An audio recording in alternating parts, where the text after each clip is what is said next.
Two things. Preseason games have officially ended, and also college football is fucking back! Let's not waste time, let's get straight to the video. Ladies and gentlemen, welcome back to Grizzly Talks Football. I'm the Grizz. This episode we are doing the reaction to the Kansas State-Iowa State game in Dublin. We're also going over my playoff bracket because I forgot to release it! Don't even worry, those two teams aren't even involved in the playoff bracket that I have. But anyways, if you are still looking for that playlist for Season 2, I'll make sure to have it in the description. Make sure you click that link so that you'll be able to see every episode of Season 2 so you're all caught up and you'll also have it for future episodes whenever they come out. Don't forget to hit the red subscribe button and hit the notification bell so you don't miss a single one of my videos. That also helps the channel a lot. Without further delay, let's go react to the Ireland game, shall we? Man, it's so good to see that college football is back. These were the Week 0 games on August 23rd. Week 1 games start on the 30th. The 28th on Thursday. This is when college football really starts. But this technically is the beginning of college football these weeks right here.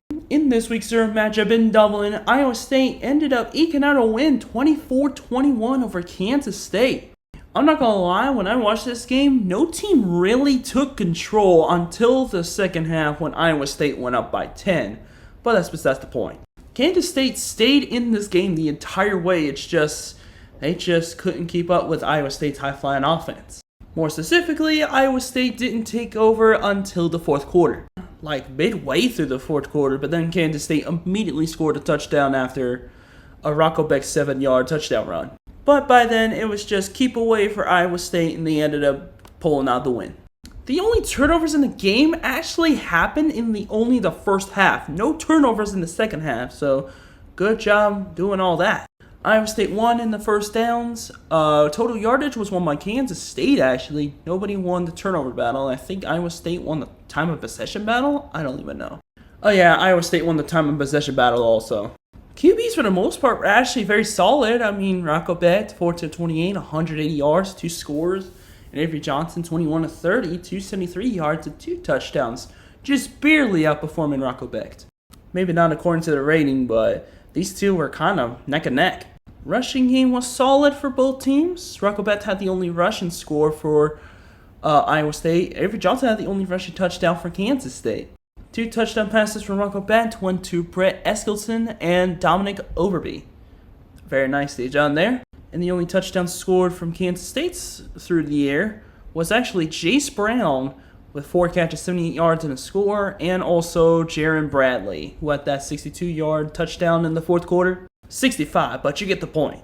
As for the Iowa State defense, 4 passes defense, 2 recoveries by Tashawn James and Aiden Flora. There was also a forced fumble by Drew Surgis. Nicely done. And they only got 1 sack on the day. For Kansas State's case, 6 passes defense, 2 recoveries by Austin Romaine and Chidi Obiasor, and a forced fumble by, Quay Moss. What a good name Quay Moss is. And Kansas State actually managed to get 4 sacks in this game. So if we really look defensively, Kansas State it looks like they kind of played better than Iowa State's defense, but Iowa State was just able to have the ball a lot longer, and that was pretty much the difference in the game. Absolute cinema to start the season. I love it. Luckily, it's only game 1, so it's not an immediate deciding factor on how both of these team seasons will go. But good luck the rest of the way, especially you, Iowa State, because we play you this year. And here we go, my college football playoff bracket is here. I had to make a couple changes to it, but this is the lineup. Before I had to do this whole bracket thing, I had to set the field first. So, as you can already tell, the conference champions are Georgia from the SEC, Ohio State from the Big Ten, Clemson from the ACC, Baylor from the Big 12, and from the group of 5, Tulane out of the American. And the at-larges out there in order, apparently, Texas, Penn State, Oregon, South Carolina, Georgia Tech, Louisville, and Alabama. Yes, I do have Alabama sneaking in there. At least this time they will. I hate it, but I also have to be very realistic. But how about that? Wouldn't it be awesome to see 2 of Georgia's biggest rivals going against each other to get the right to play them. That would be interesting. And then for Penn State, of course, Tulane, the Group of 5 darling against Oregon, who would play Penn State in another Big Ten showdown. That would be cool. Then you got Alabama and Clemson, of course, reliving their college football playoff rivalry, and one of those two teams trying to get revenge on Texas. And of course, Ohio State going against Louisville against Baylor. This is like the most random one of them all. Not that I think Michigan isn't worth it, it's just Michigan's not going to be good this year. And I also think Ohio State will beat Michigan this time. So out of the first round, I actually think that South Carolina is going to beat Georgia Tech. My predicted score, 35-21. Two high-powered offenses, but we learned anything. Defense wins championships, and right now South Carolina has the better defense. They win this one. Then in the Oregon versus Tulane matchup, Oregon's just too big of a powerhouse for Tulane to even overcome, so they'll lose this one in a blowout, 49-10. Then we get to the interesting stuff. Alabama does beat Clemson, but it is probably the greatest first-round game watched of all time. 38-35, Alabama wins. Bama's defense is complete ass, but at least the offense looks nice, especially with Kalen DeBoer's nice offensive schemes. And then this was the bigger shocker here. Baylor beating Louisville 20-17. It's a pretty ugly game, to be honest. We're going to have at least one ugly game per round, and I think this will be the ugly one. 7-10, Baylor does eke out a win, perhaps on the last second field goal, 20-17 over Louisville. In the quarterfinals, I actually don't know which bowl game will be which, but number one seed Georgia does beat South Carolina in a blowout, 42-24. Georgia's just way too good. Then Oregon versus Penn State. Penn State actually stuns Oregon 28-24. Oregon won the last matchup, but I feel like Penn State could actually win this one this time. Alabama stuns third-ranked Texas 42-21, or 3-seed Texas, excuse me, in a 42-21 blowout, getting revenge for, I think it was 2 years ago. And then Ohio State's just way too much for Baylor. They win 45-14.